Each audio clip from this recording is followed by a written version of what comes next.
Here's a botulism USMLE style question for you. A 2-month-old infant is brought to the emergency department with a 2-day history of poor feeding, weakness, and constipation.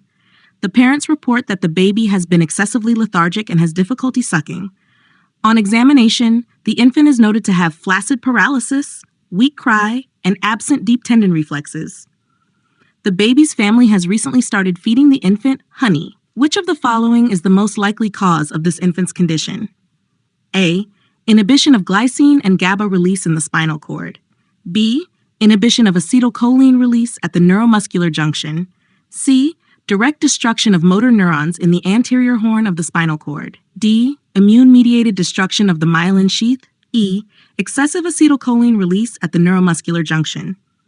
Answer and explanation. The correct answer is B. Inhibition of acetylcholine release at the neuromuscular junction.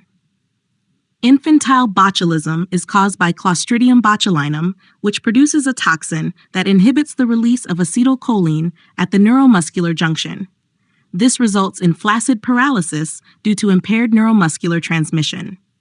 The most common source of botulinum toxin in infants is ingestion of honey, which can contain spores of Clostridium botulinum. The toxin acts by cleaving proteins involved in acetylcholine vesicle release, leading to a lack of neuromuscular transmission and paralysis.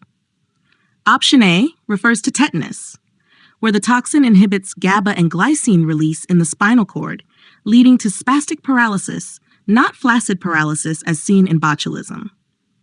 Option C refers to poliomyelitis, where motor neurons in the anterior horn of the spinal cord are destroyed, but this does not explain the mechanism of botulism. Option D refers to diseases like multiple sclerosis, where there is autoimmune destruction of the myelin sheath, leading to motor deficits, but this is not related to botulism. Option E would cause muscle spasms or tremors, but botulism causes flaccid paralysis due to inhibition of acetylcholine release.